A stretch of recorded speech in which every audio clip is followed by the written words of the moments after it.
The massive crystal dome of the Galactic Council chambers sparkled under the artificial light of 3 different suns. Representatives from 47 different species sat in their designated sections, each area carefully designed to accommodate their unique biological needs. The Zephyrians floated in their crystalline forms, refracting light in patterns that served as their language. The gaseous nebulans swirled in their containment fields, changing colors to express emotion. The insectoid hive minds clicked and buzzed in perfect harmony with their collective consciousness. At the center of it all sat Council Chairman Vex-9, his scaled form towering above the others from his elevated platform. His forearms moved gracefully as he accessed multiple data streams simultaneously, reviewing the morning's agenda. Trade disputes between the Outer Rim colonies, mining rights in the Andromeda sector, and the ongoing integration of newer species into the Council's established order. Everything was proceeding as it had for the past 3,000 years, with clockwork precision and careful control. Until the communication from Earth arrived, Ambassador Jake Morrison appeared on the main viewing screen, his human features calm and professional. Behind him, the blue and green planet Earth rotated slowly, looking peaceful and insignificant compared to the grand capital worlds of the major council species. Morrison had been humanity's primary representative for the past 3 years, a role he had performed admirably by council standards. He was polite, respectful, and most importantly, he understood humanity's place in the galactic hierarchy. Honored Chairman Vex-9 and esteemed council members, Morrison began, his voice carrying the slightly nervous tone that the council had come to expect from representatives of younger species. I come before you today to deliver an important message from the Terran Federation. The council members paid attention, but without any real concern. Humans were still a relatively new addition to the galactic community, discovered only 15 years ago when their primitive radio signals had been detected by a routine Zephyrian exploration mission. Since then, they had been slowly integrated into the Council system, assigned mining rights in the less valuable Outer Rim territories, and granted limited trading partnerships with approved species. Humans had proven to be surprisingly adaptable and industrious, qualities that made them useful as a junior member species. They asked few questions, worked hard, and seemed grateful for whatever opportunities the Council provided. Their technology was primitive but showed promise, and their biological diversity made them interesting subjects for study. The Terran Federation wishes to express its gratitude for the opportunities the Council has provided over these past years, Morrison continued. The mining rights in the Kepler systems, the trade agreements with the Altarian merchants, and the cultural exchange programs have all been valuable learning experiences for our species. Chairman Vex-9 nodded approvingly. This was exactly the kind of humble appreciation he expected from newer members. The humans understood their place and were properly grateful for the Council's guidance. It was a refreshing change from some of the more troublesome species who occasionally questioned Council decisions or requested modifications to their assigned roles. However, Morrison said, and something in his tone made several council members look up from their individual tasks. After careful consideration and extensive discussion among our leadership, the Terran Federation has decided to pursue alternative arrangements for our galactic interactions. A ripple of confusion spread through the chamber. The nebulans swirled more rapidly in their containment fields, shifting from calm blue to puzzled yellow. The hive minds' clicking became more irregular as they processed this unexpected development. Even the usually stoic Zephyrians dimmed slightly. Their equivalent of surprised. Chairman Vex-9 leaned forward, his forearms freezing over his control panels. Ambassador Morrison, could you clarify what you mean by alternative arrangements? Morrison's expression remained calm and professional. The Terran Federation will be withdrawing from all current Council programs and agreements, effective immediately. We appreciate the Council's time and efforts on our behalf, but we have decided to chart our own course in galactic affairs. The silence that followed was deafening. For several long moments, the only sounds in the chamber were the ambient hums of various life support systems and the distant rumble of the space station's massive engines. You wish to terminate your council membership? Vex 9 asked, his scaled brow furrowing in confusion. In 3,000 years of council history, no species had ever voluntarily withdrawn from membership once they had been accepted. The benefits were too obvious, the protection too valuable, and the alternative too dangerous. We were never formal members, Chairman, Morrison replied gently. We were applicants under review, participating in preliminary programs while the Council evaluated our suitability for full membership. We have decided not to continue with that process. This was technically true, though the Council had never bothered to explain the distinction to the humans. As far as most Council members were concerned, humanity was already integrated into their system just at the lowest tier. The idea that they might choose to leave before achieving full membership was incomprehensible. But the mining operations, stammered Councillor Zephrine, the Zephyrian representative, the trade routes, the defense agreements. You cannot simply abandon these arrangements, Morrison nodded politely. All current operations will be concluded in an orderly fashion. Any council equipment or resources will be returned or fairly compensated. We have no desire to cause disruption or conflict. Where will you go? Asked Nebulan 7, its gaseous form now a deep orange color that indicated extreme confusion. What will you do? The galaxy is vast and dangerous for unprotected species. The Council provides safety, guidance, and opportunities that you cannot find elsewhere. For the first time during the conversation, Morrison smiled slightly. We appreciate the Council's concern for our welfare. However, we believe we are capable of finding our own path forward. Chairman Vex 9 felt a growing sense of unease. This was not how junior species were supposed to behave. They were supposed to be eager for Council membership, grateful for any opportunities provided, and respectful of the established order. They were not supposed to simply walk away from the greatest civilization the galaxy had ever known. Ambassador Morrison, Vex 9 said, putting all of his authority into his voice. I think perhaps you do not fully understand what you are proposing. The Council has invested significant resources in humanity's development. We have provided protection, trade opportunities, and access to technologies far beyond your current capabilities. To abandon all of this seems unwise. Morrison's smile widened slightly. Chairman, we understand perfectly. We also understand that the Council's investments were made with the expectation of long-term returns. We are prepared to compensate the Council fairly for any expenses incurred on our behalf. The chamber erupted in a cacophony of alien sounds. The hive minds buzzed frantically, the nebulans swirled in agitated patterns, and the Zephyrians flickered like strobe lights. No species had ever offered to compensate the Council for integration expenses. The very concept was absurd. This is highly irregular, Vex 9 said, struggling to maintain his composure. I must insist that you reconsider this decision. Perhaps you need more time to consult with your leadership. Our leadership is in complete agreement, Morrison replied. This decision was not made lightly or hastily. We have been considering this course of action for some time. But why? Demanded Counselor Hive Alpha, speaking for all of the Insectoid Collective. What possible advantage could you gain by rejecting Council membership? You will lose access to advanced technologies, protected trade routes, and military protection.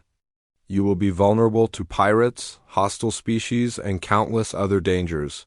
Morrison was quiet for a moment, seeming to choose his words carefully.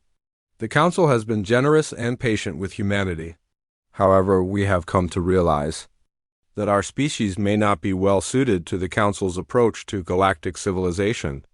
We prefer to make our own choices about our future, even if those choices involve greater risks. Chairman Vex 9 felt something he had not experienced in centuries, complete bewilderment. Every other species the Council had encountered had been eager to join their civilization. The benefits were obvious and the alternatives were genuinely dangerous. Young species needed guidance, protection, and careful integration into the established order. This was not arrogance on the Council's part, it was simple reality based on thousands of years of experience. Very well, Vex 9 said finally, though. Every instinct told him this was a mistake. If this is truly humanity's final decision, the Council will respect it. We hope that you will reconsider in the future when you have had more experience with the challenges of independent existence. Morrison nodded respectfully. Thank you, Chairman. The Terran Federation wishes the Council continued prosperity and success. We hope that our paths may cross again under more favorable circumstances. The transmission ended, leaving the Council chamber in stunned silence. 47 different species sat in their designated areas, trying to process what had just happened. In 3,000 years, 3 months had passed since the humans disappeared from Council space, and the silence was becoming unbearable. Chairman Vex-9 stared at the empty diplomatic quarters that had once housed the human delegation, their rooms now sealed and collecting dust. Every day he expected a message from Earth, perhaps an apology or a request to resume negotiations. Every day he was disappointed. The Council had tried to maintain business as usual, but the absence of humanity created an unexpected gap in their operations. The mining quotas from the Outer Rim systems were falling behind schedule. Several trade routes that had become profitable thanks to human efficiency were now operating at a loss. Most disturbing of all, other species were beginning to ask uncomfortable questions about why the humans had left. Dr. Lisa Bennett, the Council's leading expert on human behavior, had submitted 17 reports in the past 3 months. Each one was more alarming than the last, but the Council continued to dismiss her warnings as the paranoid theories of someone who had spent too much time studying a single species. The humans were planning this withdrawal long before they announced it, she had written in her latest report. Their behavior patterns suggest extensive preparation and coordination with outside parties. We may have seriously underestimated their capabilities and intentions. Vex-9 had filed the report with all the others and tried to focus on more pressing matters. The Altarian trade dispute needed resolution, the Nebulans were requesting expanded territory, and the hive minds wanted permission to establish new colonies. These were the kinds of problems the Council was designed to handle, not the mysterious departure of a junior species who should have been grateful for their opportunities. The first real sign that something was wrong came from Commander Zeph-7, a Zephyrian explorer who had been conducting routine patrols in the border regions. His report arrived during the morning session, transmitted directly to the Council chambers with an urgency classification that demanded immediate attention. Council Command, this is Explorer Vessel Crystal Wing reporting from the Ross system. Sector 7, came Zeph-7's flickering communication. I am observing something that requires immediate Council attention. The main viewing screen activated, showing the familiar star charts of the border regions. This was the area between Council space and the unknown territories, a buffer zone that served as an early warning system for potential threats. It was also where many of the human colonies had been established, small outposts that were supposed to be struggling with basic survival. Report your findings, Commander, Vex-9 responded. Though he could not imagine what a routine patrol might have discovered that warranted such urgency. The star chart zoomed in on a system that had been marked as a minor human mining operation just 4 months earlier. The single asteroid facility that should have been barely operational now showed as a massive industrial complex spanning 3 different asteroid belts. Orbital platforms, manufacturing facilities, and defensive installations covered the display, in a pattern that suggested months or even years of construction. This is impossible, muttered Counselor Hive Alpha, his collective voice carrying the confusion of 1,000 individual minds. The humans did not have the resources or technology for such construction. Our last survey showed nothing but basic mining equipment. Zeph-7's image appeared on screen, his crystalline form dim with concern. Council Command, this is not the most alarming discovery. I am detecting ship movements that suggest the presence of non-Council species in this system. The viewing screen shifted to show long-range sensor readings of spacecraft moving between the industrial platforms. The ship designs were unfamiliar, using technology that did not match any known Council specifications. More disturbing still, some of the signatures matched vessels that had not been seen in Council space for decades. Are those outcast ships? Asked Nebulan 7, his gaseous form shifting to a deep red color that indicated alarm. The outcasts were species that had been expelled from Council space generations ago for being too aggressive, too unpredictable, or too resistant to the established order. The Corvan raiders with their heavily armed vessels, the Drex engineers who built weapons instead of infrastructure, and the nomadic wanderer fleets who refused to accept permanent territorial assignments. They had been banished to the far reaches of the galaxy where they could cause no trouble for civilized species. Confirmed, Council Command, Zeph 7 replied. I am reading Coven battle cruisers, Drex construction ships, and at least 3 Wanderer exploration vessels. They appear to be working in coordination with human forces. The silence in the council chamber was complete. For several long moments, the only sound was the gentle hum of life support systems and the distant vibration of the station's engines. The implications of what they were seeing were too enormous to process immediately. How many human ships are present? Vex 9 asked, though he was not sure he wanted to know the answer. At least 40 vessels of various sizes, Council Command. The designs are unlike anything in our databases. They appear to incorporate technology from multiple species, including several outcast modifications. Before anyone could respond, proximity alarms began sounding throughout the chamber. A new contact was approaching the crystal wing at high speed, broadcasting a signal on emergency frequencies. The main screen showed a sleek vessel of unknown design, clearly human in origin but incorporating elements that suggested collaboration with other species. Crystal Wing, this is Captain Ron Hayes of the Terran vessel Liberty Bell, came a calm human voice. You are approaching restricted space. Please alter your course to avoid any misunderstandings. Commander Zeph 7 flickered with surprise. Captain Hayes, this is Zephyrian Explorer Crystal Wing operating under Council authority. This system is within established patrol routes. Negative, Crystal Wing, Hayes replied, his tone remaining polite but firm. This system is now under Joint Human Alliance protection. Council vessels are requested to maintain a distance of at least 10 light hours from all installations. The council chamber erupted in a chaos of alien voices. The nebulans swirled frantically, changing colors so rapidly they looked like living storms.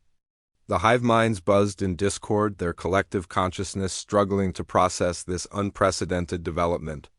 Even the normally composed Zephyrians flickered and dimmed in patterns that suggested extreme agitation. Captain Hayes, Vex 9, interrupted, his voice carrying all the authority of 3,000 years of galactic leadership. You have no authority to establish restricted zones or issue navigation warnings to Council vessels. These are international territories under Council jurisdiction. There was a pause before Hayes responded, and when he did, there was something in his voice that made every council member pay attention. It was not anger or defiance, but rather the calm confidence of someone who knew exactly where they stood. Chairman. Vex 9, with respect, these territories were never formally claimed by the Council. They were designated as buffer zones with limited Council presence. We have established legitimate settlements and defensive agreements with our allies. We have no intention of interfering with Council operations, but we expect the same courtesy in return.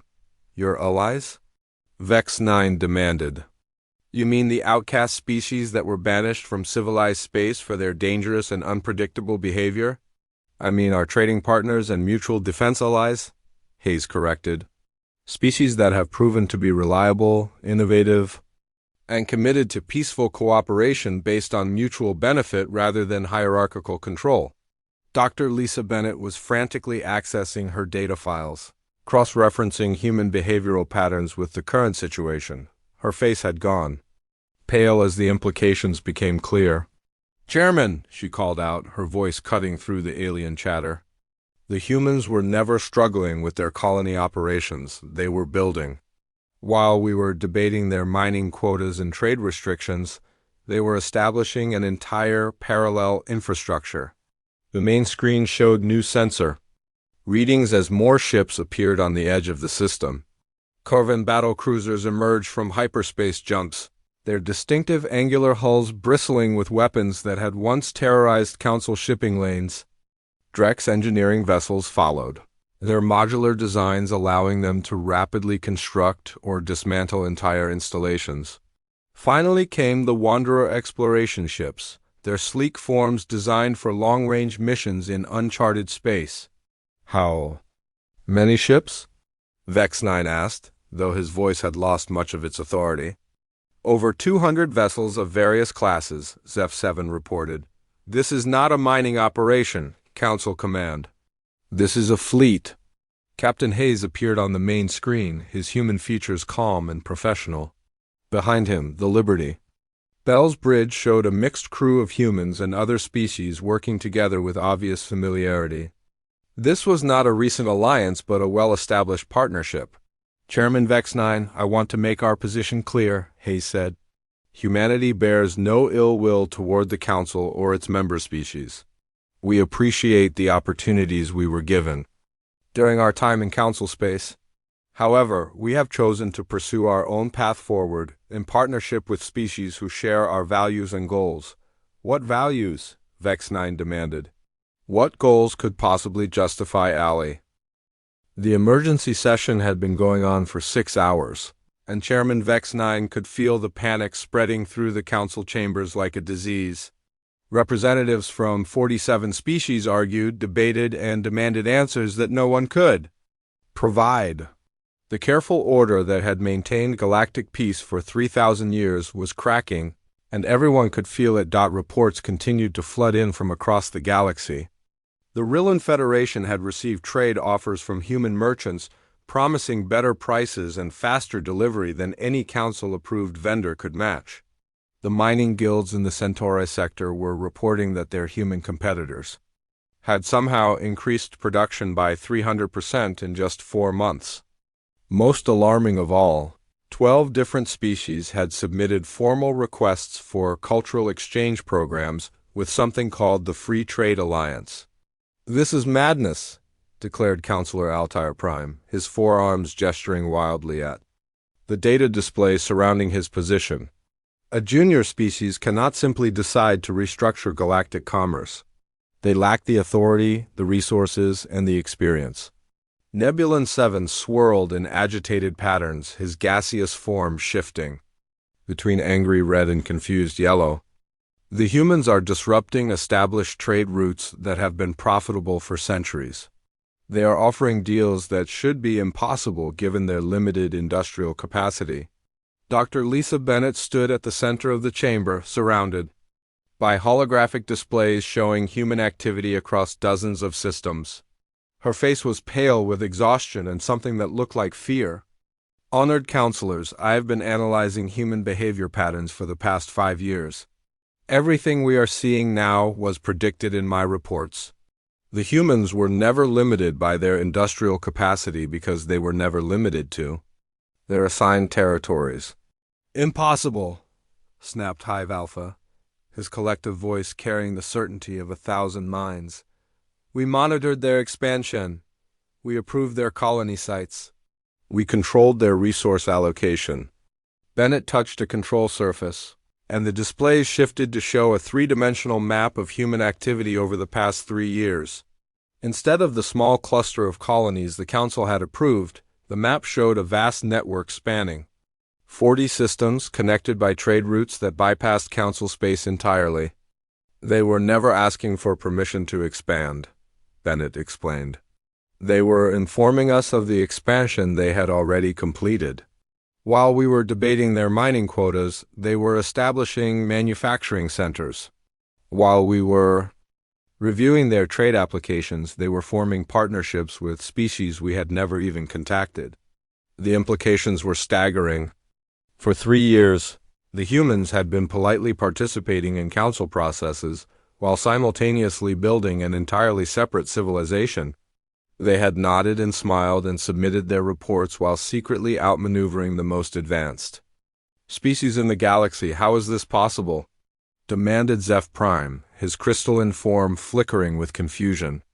Our intelligence network spanned the entire galaxy. How could such massive construction projects escape our notice? Because they were not in our galaxy. Came a new voice from the chamber entrance, Everyone turned to see Admiral Kate Phillips striding through the diplomatic airlock, flanked by two beings that made several council members recoil in alarm. One was a Corvan warrior, his scarred carapace and multiple weapon harnesses, marking him as one of the feared raiders who had once terrorized council shipping. The other was a Drex engineer, her cybernetic implants glowing with the cold light of technologies the council had banned as too dangerous for civilized use.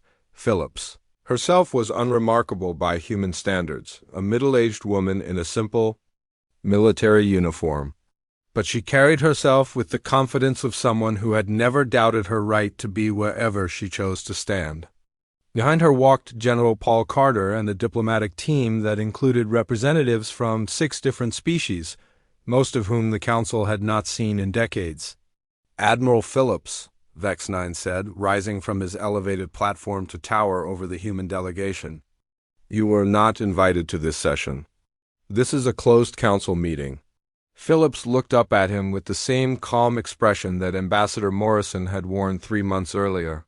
"Chairman Vex-9, I requested this meeting through proper diplomatic channels 6 weeks ago. When I received no response, I decided to attend anyway. I believe the Council has some questions about recent developments in the border regions." "Questions?" Hive-Alpha buzzed angrily. "We demand explanations. Your species has violated every protocol of galactic civilization. You have formed unauthorized alliances, established illegal colonies, and disrupted established trade relationships." "Illegal according to whom?" asked General Carter, stepping forward to stand beside Phillips. "The Council never claimed authority over the border regions or the territories beyond. Our colonies are in unoccupied systems our alliances are with independent species, and our trade relationships are based on mutual consent." Nebulan 7 swirled frantically, his gaseous form now a deep purple that indicated extreme agitation. "The outcast species are dangerous and unpredictable. They were banished from civilized space for good reason. Your alliance with them threatens the stability of the entire galaxy." The Corvan warrior beside Phillips let out a sound that might have been laughter. "Dangerous to your monopoly, perhaps. We have been trading peacefully with human colonies for 2 years without a single incident of piracy or aggression." The Drex engineer nodded, her cybernetic voice carrying a mechanical precision that somehow conveyed amusement. "Human innovation combined with our engineering capabilities has produced technologies that make Council restrictions obsolete. Why should we limit ourselves to approved designs when better solutions exist?" Dr. Bennett was frantically accessing her data files, cross-referencing everything she knew about human psychology with the current situation. "Admiral Phillips," she called out, her voice cutting through the chaos of alien voices. "What do the humans actually want?" Phillips turned to face the xenobiologist, and for the first time since entering the chamber, her expression softened slightly. "Dr. Bennett, I have read your reports on human behavior. You understand us better than most council members. What do you think we want?" Bennett was quiet for a moment, reviewing years of observations and analysis. "You want to be left alone, to make your own choices. You want to trade with whoever offers the best deals. You want to explore new territories without asking permission. You want to form alliances based on mutual benefit rather than hierarchical authority." "Exactly," Phillips confirmed. "We want to be partners, not subjects. We want to contribute to galactic civilization, not just consume it." Chairman Vex-9 felt something he had not experienced in his long career, the complete failure of established protocol. Every rule, every precedent, every carefully crafted policy seemed useless in the face of this unprecedented situation. "Admiral Phillips, the Council system exists to maintain order and prevent conflict. Without central authority, the galaxy would descend into chaos and war." Phillips nodded thoughtfully. "Chairman, with respect, your system maintains order by limiting choice. The Free Trade Alliance maintains order by expanding opportunity. Instead of assigning roles to species, we let them choose their own paths. Instead of controlling who can trade with whom, we let market forces determine value." "Market forces are unpredictable," protested Counselor Altair Prime. Without regulation, powerful species will exploit weaker ones. Without oversight, resources will be wasted on competing projects. General Carter stepped forward, his weathered face showing the kind of confidence that comes from experience rather than authority. Counselor, in the past 2 years, human-allied species have increased their average income by 40%, reduced resource waste by 25%, and achieved technological advances that your regulated system has not seen in decades. The chamber fell silent as the implications sank in. The humans were not just offering an alternative to Council authority, they were offering a demonstrably better alternative. Their chaotic, unregulated approach was producing results that the Council's careful planning could not match. "This cannot continue," Vex 9 declared, though his voice lacked its usual authority. "The Council cannot allow unauthorized entities to restructure galactic civilization. We have responsibilities to our member species and to the stability of known space." Phillips met his gaze steadily. "Chairman, the Council is welcome to continue governing its member species according to your established traditions. The Free Trade Alliance has no desire to interfere with your internal affairs. However, we will not accept Council authority over our external relationships. You cannot simply declare independence from galactic civilization," Hive Alpha buzzed frantically. "Every species must accept some form of higher authority. Without oversight, you will make mistakes that could threaten everyone."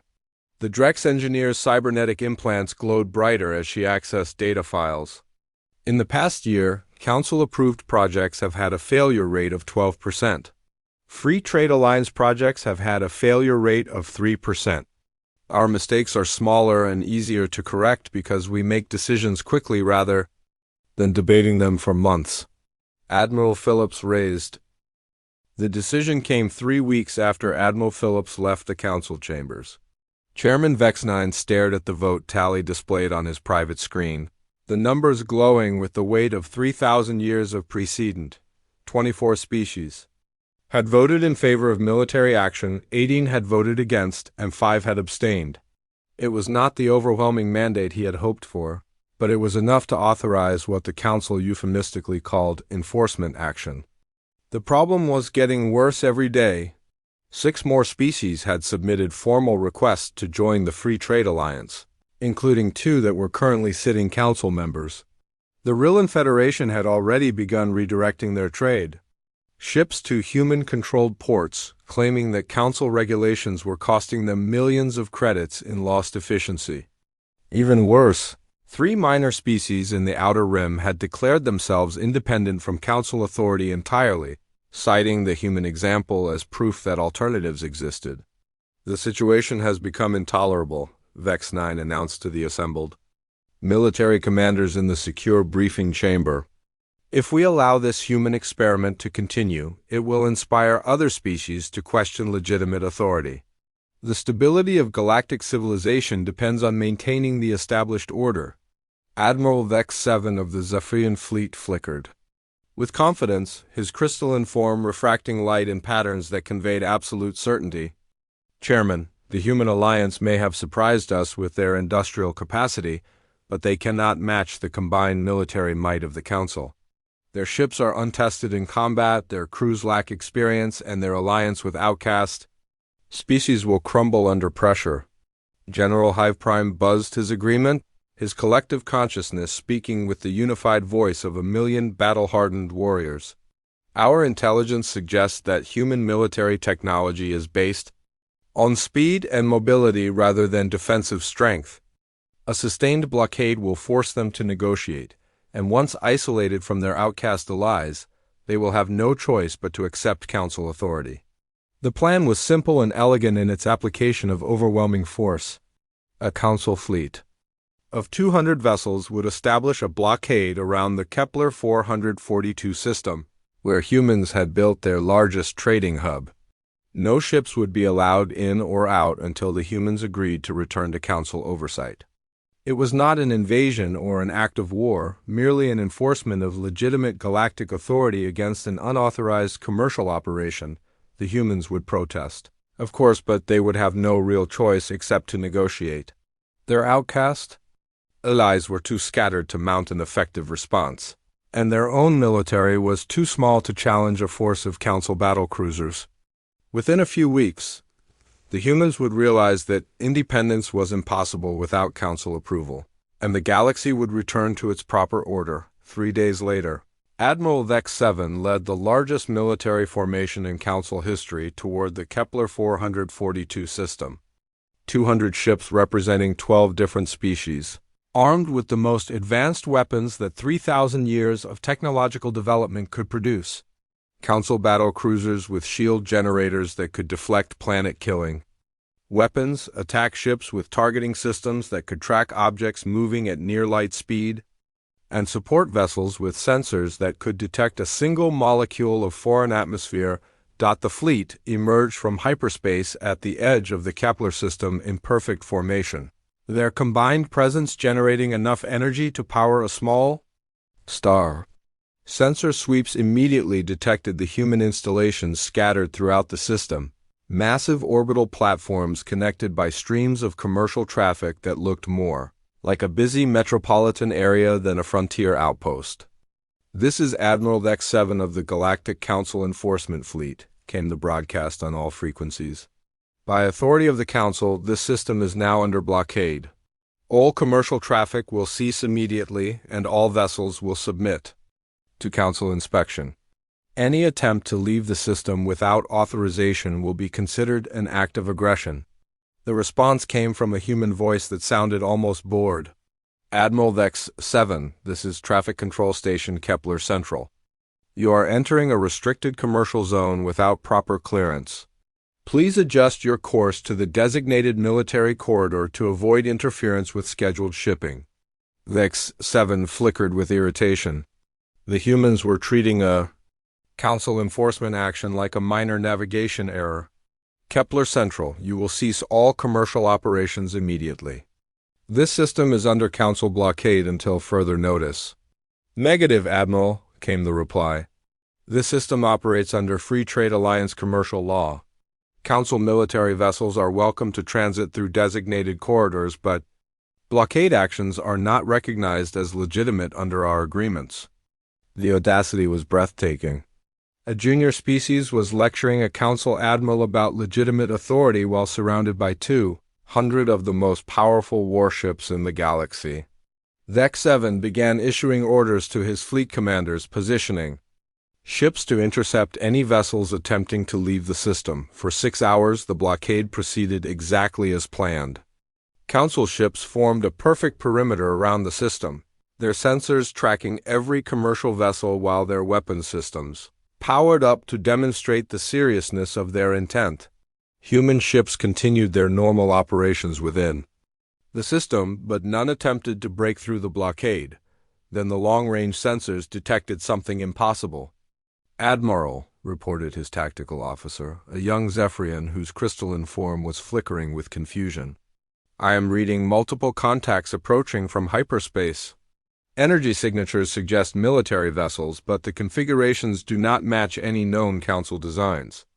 The main display showed a formation of ships emerging from hyperspace at the system's edge, moving with a speed and precision that made veteran Council officers take notice. The lead vessels were clearly human in design, but they incorporated technologies that should not have existed. Energy shields that bent light around them, propulsion systems that left no detectable emissions, and weapon configurations that defied conventional physics." "How many ships?" Vex 7 demanded, though he was beginning to suspect that the number would not matter as much as he had hoped.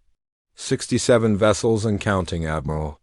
They are maintaining formation at a distance of 2 light minutes and broadcasting on emergency frequencies." The communication came from a human woman whose voice carried the calm confidence of someone who had faced impossible odds before and emerged victorious. "Council Fleet, this is Commander Amy Rodriguez of the Free Trade Alliance Defense Force. You are interfering with legitimate commercial operations in sovereign territory. Withdraw your forces immediately to avoid any misunderstandings." Vex 7 felt a flicker of uncertainty but quickly suppressed it. His fleet outnumbered the human force by 3 to 1, with heavier ships and more firepower. Commander Rodriguez, you are addressing a legitimate council enforcement action. Withdraw your forces and submit to inspection or face the consequences of interfering with galactic authority. Admiral, Rodriguez replied, and there was something in her tone that made every council officer pay attention. The Free Trade Alliance has no desire for conflict with the council. However, we will not allow threats to our commercial operations or our sovereignty. This is your final warning. The attack came without further communication, and it was unlike anything the council forces had ever experienced. Human ships moved like living things, their impossible speed and agility making them almost impossible to target. Energy weapons that should have been limited by known physics punched through council shields as if they were made of paper. Most shocking of all, the human fleet coordinated their assault with a precision that suggested they were operating as a single organism. Within minutes, half the council fleet was disabled. Not destroyed, but surgically neutralized with weapons that somehow shut down power systems without causing casualties. Ships that had been the pride of galactic civilization found themselves drifting helplessly while human vessels swarmed around them like predators around fallen prey. "Cease fire," Vex 7 ordered, his voice heavy with the weight of absolute defeat. "All units cease fire immediately." The human assault stopped as suddenly as it had begun, leaving the council fleet floating in space with their weapons offline. And their shields down. Commander Rodriguez appeared on the main communication screen, her human features calm and professional despite having just achieved the impossible. "Admiral Vex 7, she said, her voice carrying no trace of triumph or anger. "Your ships are disabled but intact. We have medical teams standing by to assist with any injuries, and our engineering crews can help restore basic life support if needed." Vex 7 stared at the human commander, trying to process what had just happened. The most powerful military force in galactic history had been defeated in less than 10 minutes by a species that the Council had considered primitive just months earlier. "How?" he asked, the question escaping before he could stop himself. Rodriguez smiled slightly, and in that expression was the answer to every question the Council had been asking since the humans disappeared from their space. "Admiral, you spent 3,000 years perfecting ways to control. 6 months had passed since the failed blockade, and the galaxy looked nothing like it had when the humans first disappeared from Council space." Chairman Vex 9 stood in his private chambers overlooking the capital city of Nexus Prime, watching ships arrive and depart from the massive spaceport below. Half of them now flew flags he did not recognize, bearing the symbols of the Free Trade Alliance, or independent species that had declared themselves neutral in the growing divide between old and new galactic orders. The reports on his desk told a story that would have been impossible to imagine just a year earlier. 17 council member species had formally recognized the Free Trade Alliance as a legitimate government. 8 more had established independent trade relationships with human-controlled territories while maintaining their council membership. Most shocking of all, 3 species had requested permission to withdraw from the council entirely to join the alliance. Dr. Lisa Bennett knocked on the chamber door, carrying another stack of reports that Vex 9 was not sure he wanted to read. Her analysis of human behavior had proven disturbingly accurate, and her latest predictions about the future of galactic civilization were keeping him awake at night. "Chairman," she said, settling into the chair across from his desk. "President. Helen Baker has agreed to meet with council representatives. The location she has proposed is New Geneva, a human world in the Centauri sector." VX9 looked up from the reports, his forearms moving restlessly as he processed this information. "She wants us to come to her territory for negotiations. That sends a clear message about who she believes holds the stronger position." Bennett nodded. "The symbolism is intentional. New Geneva has become the unofficial diplomatic capital for non-council species. Over 40 different governments maintain embassies there, including several that we have never had formal contact with." The implications were staggering. While the Council had spent 3,000 years building a careful hierarchy of member species, the humans had created a neutral meeting ground where any government could participate as equals. It was exactly the kind of chaotic, unregulated approach that the Council had been designed to prevent, and it was working better than anyone had expected. "What do we know about President Baker?"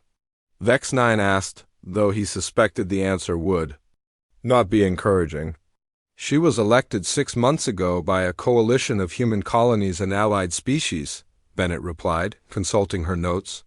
"Her background is in engineering and logistics rather than traditional diplomacy. Her campaign platform was based on expanding the free trade alliance and establishing permanent institutions for interspecies cooperation." Vex9 felt a familiar sense of unease. The humans continued to approach galactic politics like a technical problem to be solved rather than a traditional hierarchy to be navigated. They seemed genuinely uninterested in the protocols and precedents that had maintained order for millennia. 2 weeks later, a small council delegation arrived at New Geneva, aboard a diplomatic transport that looked almost primitive compared to the sleek vessels moving through the system. The planet itself was a testament to human engineering and alliance cooperation, with orbital platforms that served as neutral meeting grounds for dozens of different species. The capital city was unlike anything in Council space, a sprawling metropolis where beings from across the galaxy worked and lived together, without the careful segregation that Council protocols required.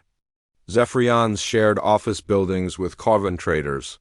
Drex engineers collaborated with Nebulan researchers, and human children played in parks, alongside young beings from species that the Council had never formally contacted. President Helen Baker met the Council delegation in a conference room that overlooked the city, her human features calm and professional as she greeted representatives from species that had ruled the galaxy since before her ancestors learned to build fires. Beside her sat Admiral Phillips and General Carter, along with diplomats from 12 Alliance member species. "Chairman Vex9, Baker said, rising to shake his hand in the strange human gesture of greeting. "Thank you for making the journey to New Geneva. I hope we can use this opportunity to establish a framework for peaceful coexistence between our governments."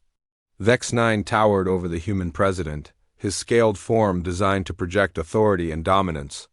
But somehow, in this room filled with the chaotic energy of alliance cooperation, his traditional advantages seemed less impressive than usual. "President Baker, the Council appreciates your willingness to meet. However, we must address the fundamental issue of legitimate authority in galactic affairs." Baker gestured for everyone to take their seats around a circular table that placed all participants at the same level, another small detail that undermined traditional Council protocol. "Chairman, the Alliance recognizes the Council as the legitimate government of its member species. We ask for the same recognition of our authority over Alliance territory and member governments." "The problem," interjected Counselor Hive-Alpha through his translator device, "is that your alliance includes species that were expelled from civilized space for valid reasons. The Corvan Raiders, the Drex weapon builders, and the Wanderer nomads were banished because their behavior threatened galactic stability." General Carter leaned forward, his weathered features showing the kind of confidence that comes from experience rather than protocol. "Counselor, those species have been peaceful members of the Alliance for over 2 years. The Corvans have not engaged in a single act of piracy since joining our defense agreements. The Drex have focused their engineering skills on infrastructure rather than weapons. The Wanderers have helped us establish trade routes to previously unknown regions of space." "And if they revert to their old behaviors?" demanded Nebulan 7, his gaseous form swirling with agitation. "If the Corvans return to raiding or the Drex begin building prohibited weapons?" Admiral Phillips spoke for the first time since the meeting began, her voice carrying the authority of someone who had commanded fleets in actual combat. "Then we will deal with those problems when and if they arise. The Alliance operates on the principle that beings should be judged by their current actions rather than their past mistakes." Dr. Bennett, sitting with the Council delegation, asked the question that had been troubling her for months. "President Baker, how do you maintain order without central authority? How do you resolve disputes between member species or coordinate large-scale projects?"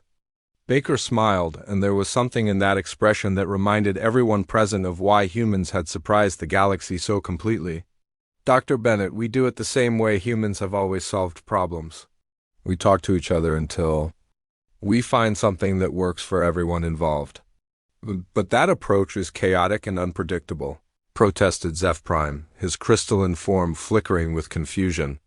Without established protocols and clear hierarchies, how do you prevent conflicts from escalating into wars? By making sure that everyone benefits from cooperation more than they would from conflict, Carter replied. Alliance members prosper when they work together and struggle when they work alone. It creates a natural incentive for peaceful resolution of disputes.